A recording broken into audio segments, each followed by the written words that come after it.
Seminole Towne Center. I've actually been here in 2021, and today it's like stepping into another mall entirely. By the time you see this, it'll have been closed and it's met its date with the wrecking crew. Let's go for a walk one more time.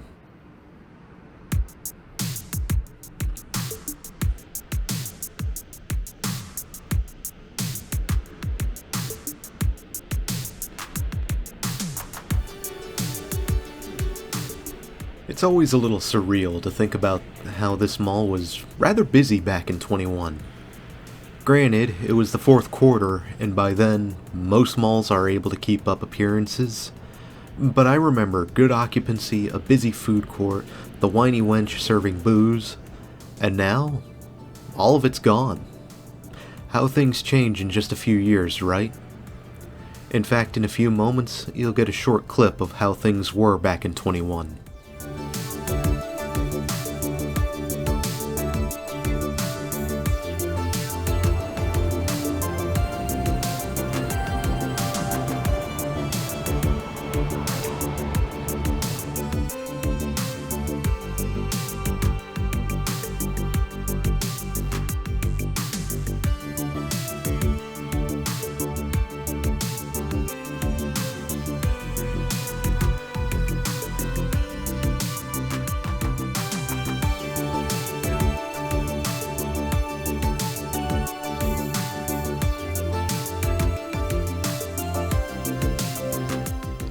Well, let's get some background for this mall. Seminole Towne Center would officially open September 22nd, 1995, but original plans for the mall would go back to the 80s, with different proposals being made for the site that the mall stands on. Ultimately, Melvin Simon and Associates would get to build their mall, and they originally intended to build in 1991, but would have hit a speed bump in the form of the 90s recession that led to the project being delayed until September 1993.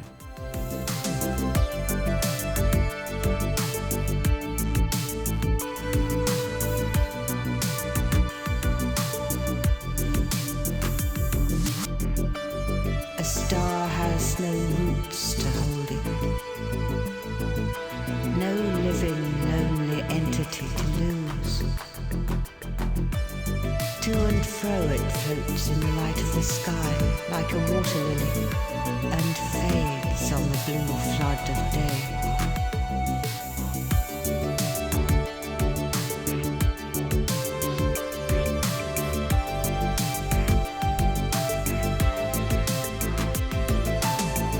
A star is adrift. The mall's big claim to fame would be Central Florida's first upscale department store, Parisian, alongside mainstays like Bourdain's, JCPenney, Sears, and Dillard's.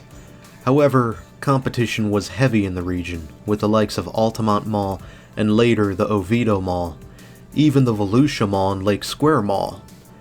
However, another thing that was going for the Seminole Towne Center was the decision to host the annual Seminole County Fair, which would continue on until, well, you know.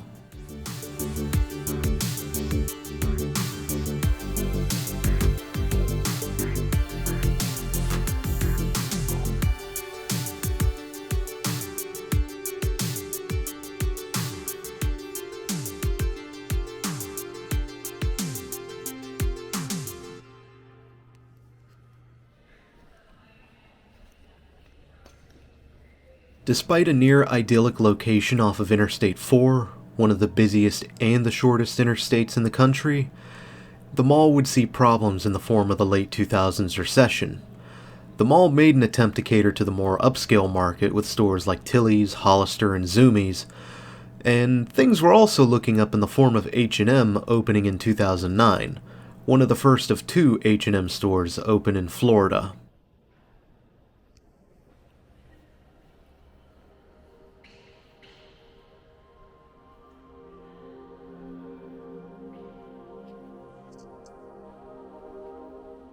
Parisian wouldn't last long as their parent company, Saks, opted to convert the store into McRae's in 2004, and then Belk would acquire the McRae's nameplate in 2006, converting the store once more into their outfit. And Belk would only last until 2010, seeing its doors closed. In fact, Belk seems rather allergic to the Florida market, only being present in a select few malls, like Lake Square. Their space at Seminole Towne Center has since been subdivided, with Dick's Sporting Goods and Burlington taking one floor respectively. Today, only Dick's remains. Meanwhile, Sears made the interesting move to close their clothing department and reduce operations to a single floor.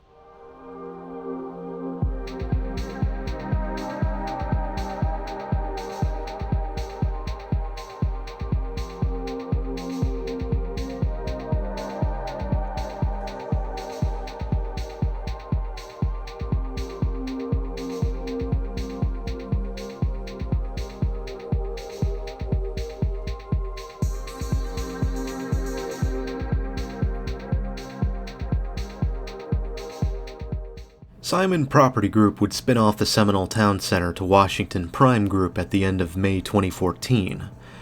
With ownership in the much more successful Florida Mall on the other side of Orlando, they opted to focus their efforts on that mall rather than the Seminole Towne Center. And on top of that, Altamont Mall, a Brookfield property, was running circles around Seminole Towne Center. Sure, Washington Prime Group isn't the worst company out there, but this was an early sign of things to come.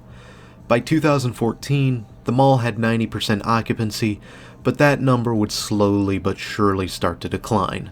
And sure enough, Sears, surprise surprise, would cease operations in September 2018, and Macy's, whom had taken over the Burdines name, would shut down their Seminole Towne Center location in March 2020.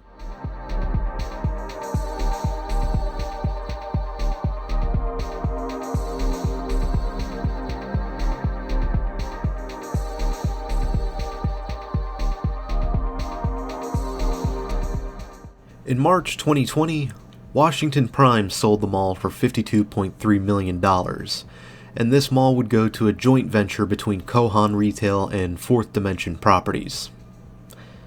Just saying, it would have been much cheaper to buy at least 6 months later. Plans for redevelopment were announced, but these apparently never went anywhere, at least not yet. And when I visited in 2021, I was stepping into a mall that, despite anchoritis, seemed to be alive. Not the healthiest, but there were crowds and stores, and if I remember, the whiny wench was serving alcohol.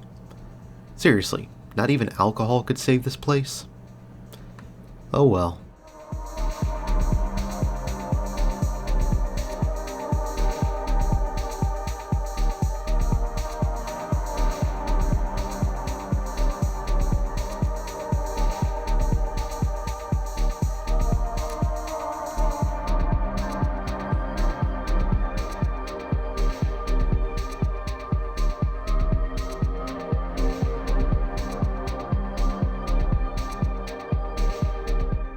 While Sears would see a new tenant come in, a family fun center called Elevate Fun, the interior was practically evacuating over the first half of the 2020s, and behavior typical of such mall owners would start to manifest, like $800,000 in unpaid taxes manifesting in 2023, and in 2024, power to the mall was temporarily disconnected over unpaid power bills. But in May 2024, Fourth Dimension Properties would take over full ownership of the mall.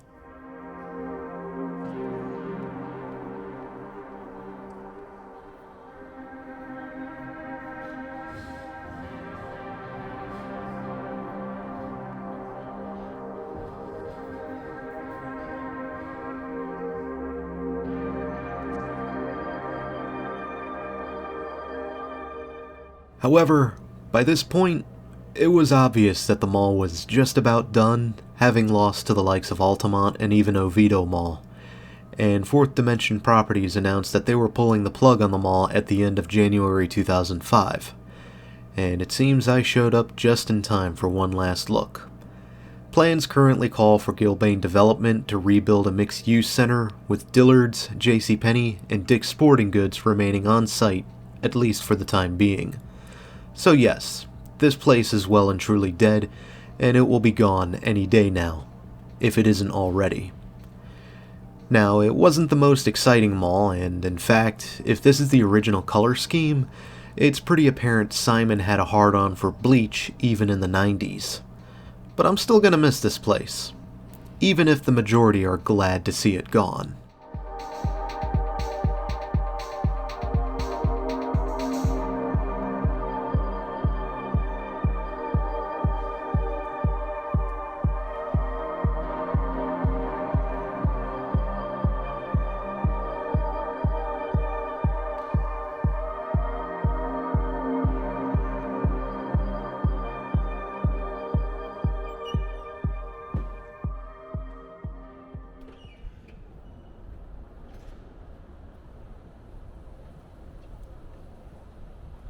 Until next time, Orlando, Florida, this is Doomie Grunt wishing you and the Seminole Towne Center farewell.